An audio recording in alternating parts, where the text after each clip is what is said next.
Selam. Bugün Warhammer Age of Sigmar evreninden Deepkin boyayacağız. Hadi başlayalım.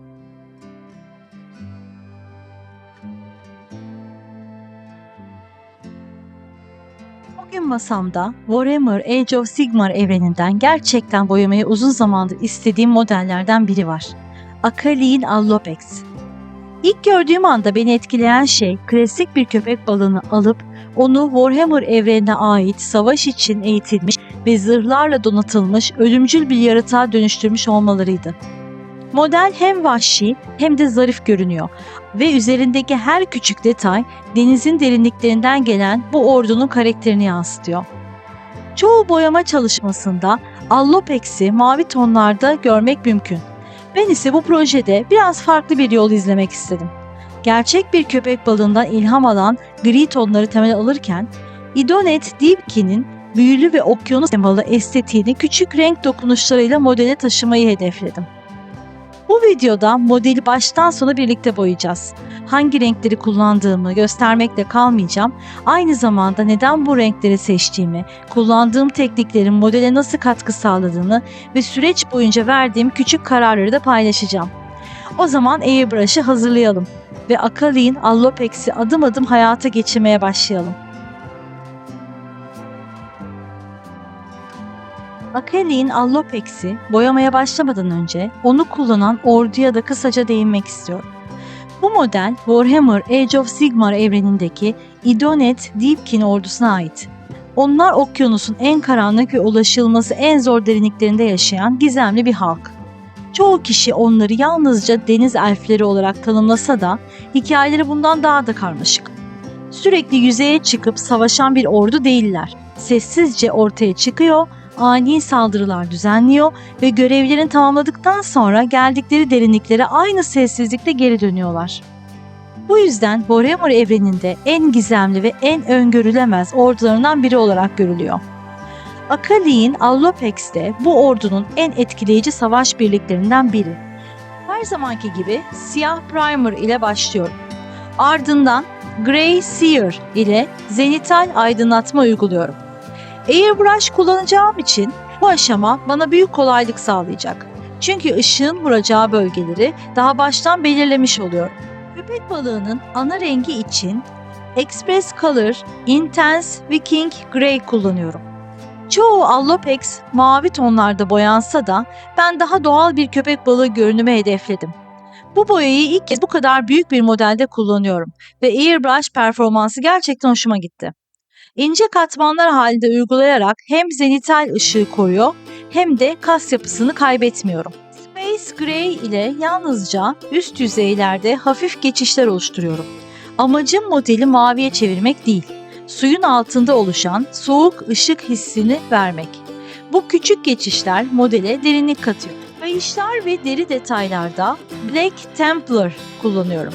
Siyah tonlar metal parçalarla güzel bir kontrast oluşturuyor ve farklı malzemelerin birbirinden ayrılmasını sağlıyor.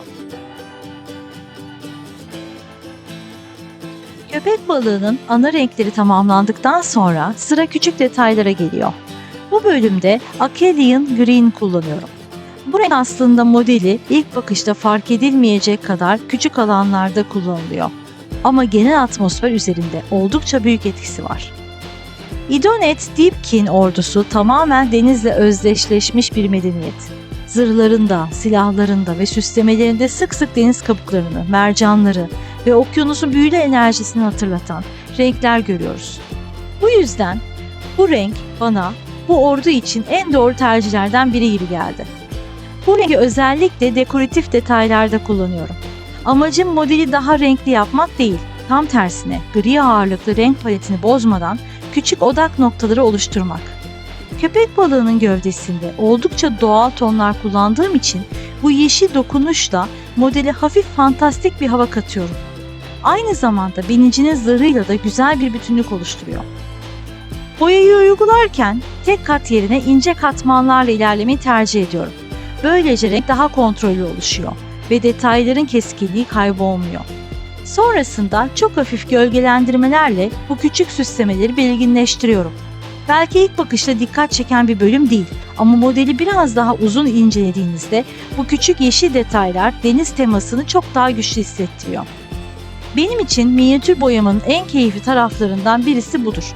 Büyük renk geçişleri kadar ilk bakışta fark edilemeyen küçük ayrıntıların da modelin karakterini oluşturması.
İlk olarak köpek balığının zırhına işlenmiş idonet rünlerini Blood Angels Red ile belirginleştiriyorum.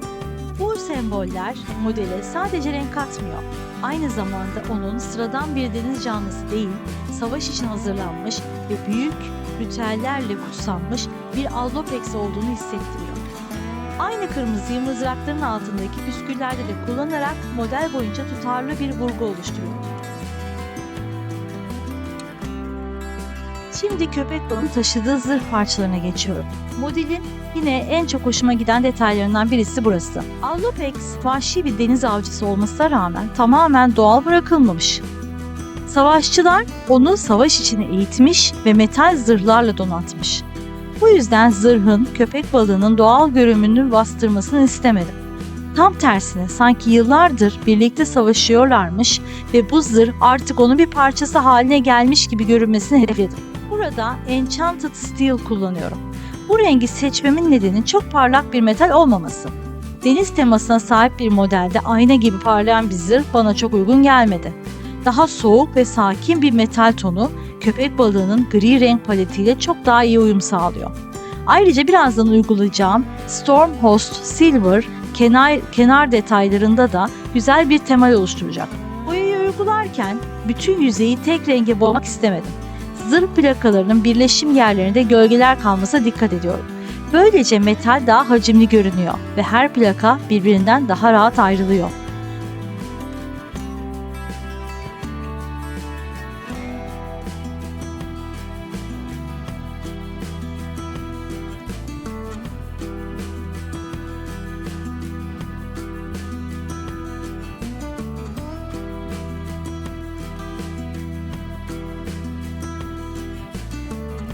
Ve şimdi sıra köpek balığının ağız kısmına geldi. Bu bölümde amacım sadece dişleri boyamak değil, modele biraz daha tehditkar bir ifade kazandırmak. İlk olarak ağız içine çalışıyorum. Tamamen kırmızı bir ton yerine bordo ve mora yakın renkleri tercih ediyorum. Böylece ağzın içi daha derin görünüyor ve tek renk olmaktan çıkıyor. Özellikle gölgelerde bu koyu tonlar ağzın daha karanlık ve daha gerçekçi görünmesine yardımcı oluyor. Gerçek köpek balıklarının ağız içi de tek bir renkten oluşmuyor. Nemli dokular, gölgeler ve ışık nedeniyle sürekli farklı tonlar görebiliriz. Ben de bu hissi minyatürde yaşamak istedim. Daha sonra dişlere geçiyorum. Dişlerde Bone White kullanıyorum. Saf beyaz tercih etmiyorum çünkü bu ölçekte tamamen beyaz dişler biraz yapay görünür. Bone White daha doğal ve hafif yaşanmış bir görünüm veriyor. Dişleri tek tek boyadıktan sonra ince gölgelendirmeler ekleyerek her birinin birbirinden ayrılmasını sağlıyorum. Bu küçük kontrastlar sayesinde dişler daha keskin ve belirgin görünmeye başlıyor. Son olarak ağız çevresindeki geçişleri tekrar kontrol ediyorum. Koyu bordo ve mor tonlarla açık kemik rengindeki dişler birleşince tam istediğim etkiyi ortaya çıkarıyor. Bu bakışta dikkat çeken, biraz ürkütücü ama aynı zamanda gerçek bir deniz avcısını andıran bir ifade elde etmeye çalıştım. Sonuçta bu model sıradan bir köpek balığı değil. Warhammer evreninin en ölümcül deniz yaratıklarından biri.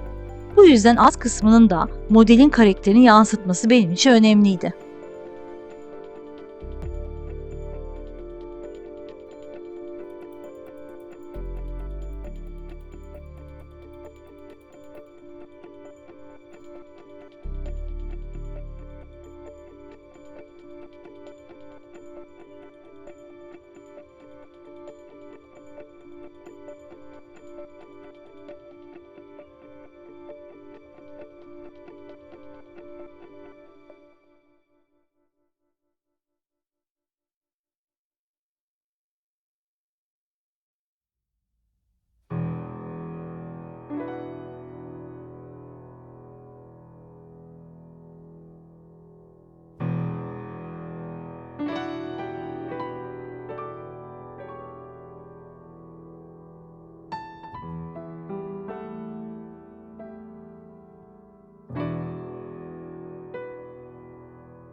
Tüm katmanlar tamamen kuruduktan sonra hafif bir dry brush uyguluyorum.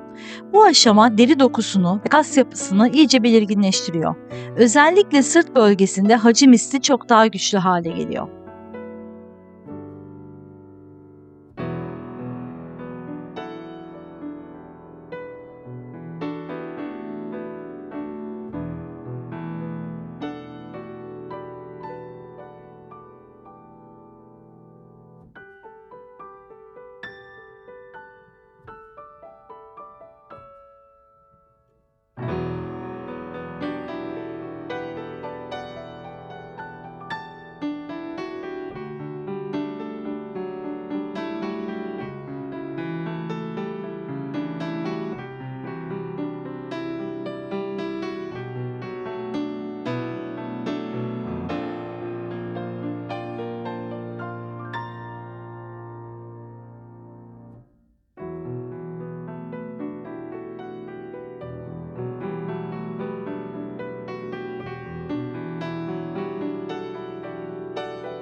Şimdi sıra köpek balığının üzerindeki binicilere geldi.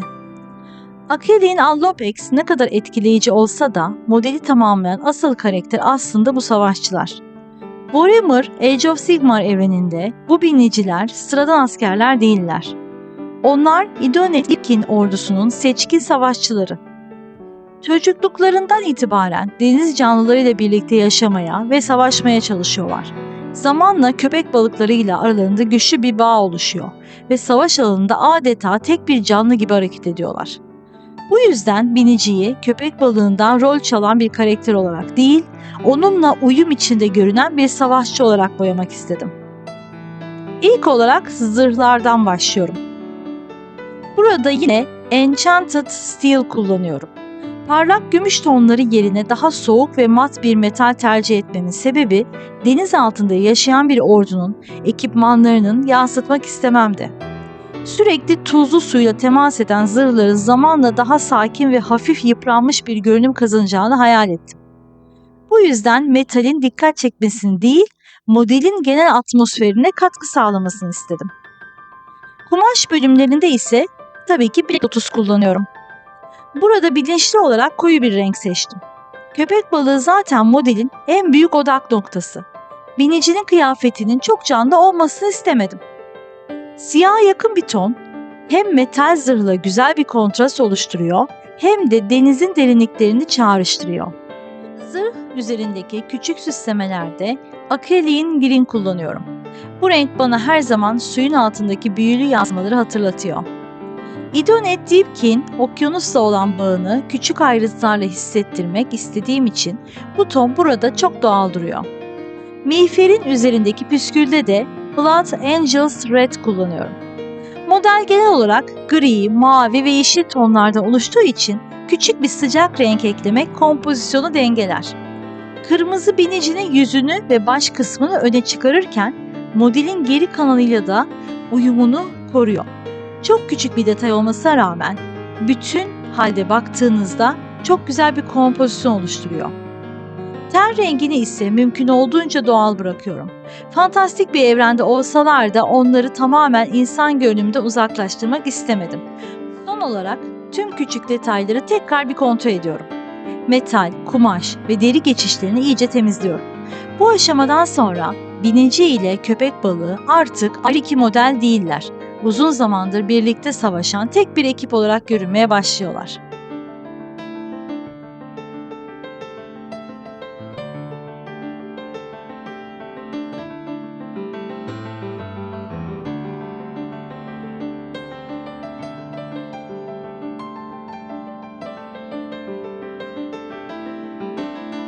Artık model neredeyse tamamlandı.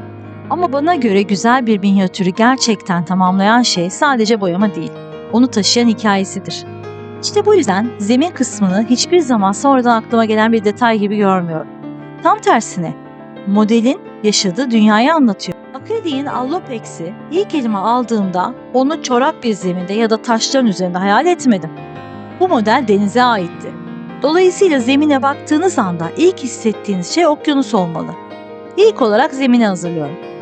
Kum dokusunu oluştururken yüzeyin tamamen düz olmamasına dikkat ediyorum. Deniz tabanı hiçbir zaman kusursuz değildir. Küçük yükseltiler, çukurlar ve doğal düzensizlikler her zaman vardır. Ardından küçük deniz kabukları ekliyorum. Sonrasında yosunları yerleştiriyorum ve akıntının yönünü hissettirecek şekilde konumlandırmaya çalışıyorum. Son olarak üzerine still water uyguluyorum.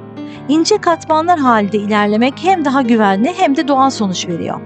Su efekti kurudukça model gerçekten deniz içinde yaşıyormuş hissi kazanmaya başlayacak.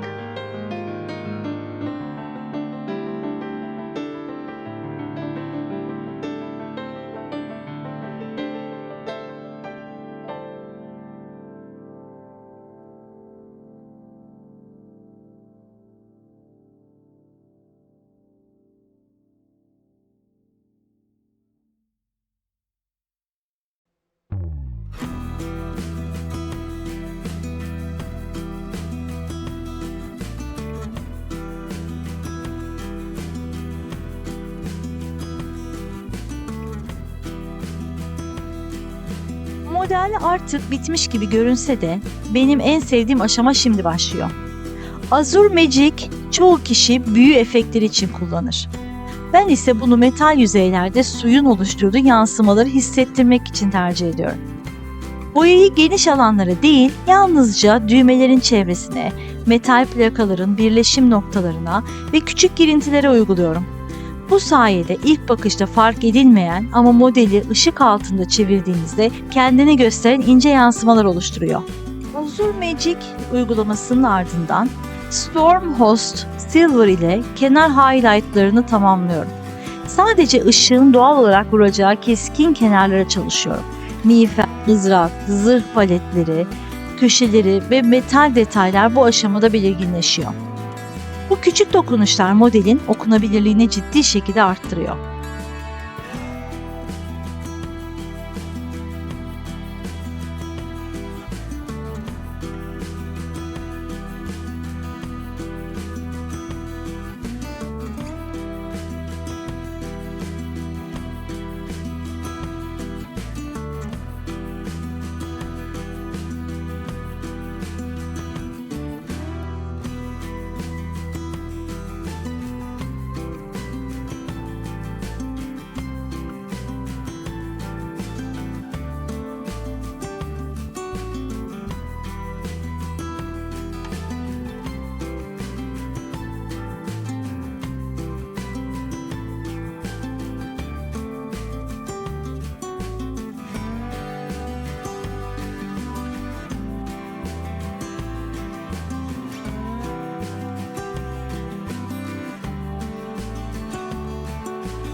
sonunda Acrylic Allopex tamamlandı.